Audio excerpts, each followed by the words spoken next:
Hello guys, അപ്പോൾ നമ്മൾ ഇന്ന് ബഡ്ജറ്റ് ഫ്രീ ആയിട്ട് ഞങ്ങളുടെ പള്ളി അലങ്കരിക്കാൻ പോവാണ് കേട്ടോ. അതും ക്രിസ്മസിന് വേണ്ടി ഉണ്ണിയേശുവിൻ്റെ വരവിന് ഞങ്ങളുടെ സഭ ഇപ്പോഴേ ഒരുക്കണ്ടേ. അപ്പം നമുക്ക് കാണാമേ ഇന്നത്തെ വിഷയം. ഞങ്ങളുടെ എല്ലാവരുടെയും ഒരാഴ്ചത്തെ കഷ്ടപ്പാടാണ് കേട്ടോ. ഇതിൻ്റെ ഔട്ട്ലുക്ക് നിങ്ങൾ കാണണേ. ഇതിൻ്റെ ഫൈനൽ ലുക്ക് കണ്ടിട്ട് ഫീഡ്ബാക്ക് അറിയിക്കണം. ഓക്കെ, നല്ല ബഡ്ജറ്റ് ഫ്രീ ആയിട്ടാണ് കേട്ടോ ഞങ്ങൾ ഇതിൻ്റെ ഓരോ ഐറ്റംസും ഉണ്ടാക്കിയെടുത്തിരിക്കുന്നത്. ഇതുപോലെ എല്ലാവരും കൂടി ചേർന്ന് ഒരുമിച്ച് രാത്രി ഉണ്ണിയേശുവിൻ്റെ വരവിന് വേണ്ടി ഞങ്ങളുടെ സഭ ഒരുക്കുമ്പോൾ ഭയങ്കര സന്തോഷമാണ് കേട്ടോ. നല്ല വെറൈറ്റി ആയിരിക്കണം, പക്ഷെ അധികം കാശ് ചിലവാകാനും പറ്റില്ല.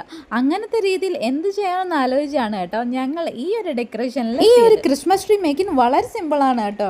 ഒരു കൊണ്ട വെട്ടുക, അതിൽ പഞ്ഞി ഒട്ടിക്കുക, ലൈറ്റ് ഇടുക. സിമ്പിളല്ലേ, പക്ഷേ ഇതിൻ്റെ ലുക്ക് വേറെ. പിന്നെ ഞങ്ങൾ ഒരു ക്രിസ്മസ് അപ്പൂപ്പനെയും ഉണ്ടാക്കിയെടുത്തിട്ടുണ്ട്.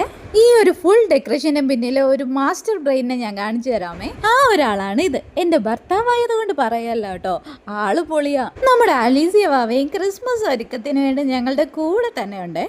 പിന്നെ ഞങ്ങൾ ഇപ്പോൾ ഉണ്ടാക്കുന്ന ഈ ഒരു ഐറ്റവും വളരെ സിമ്പിളായിട്ട് ചിലവ് കുറച്ച രീതിയിൽ ഉണ്ടാക്കിയെടുക്കാൻ പറ്റും. റീത്താണ് കേട്ടോ ഉണ്ടാക്കുന്നത്. അപ്പോൾ ഇനി നമുക്ക് ഫൈനൽ ലുക്ക് കാണാം.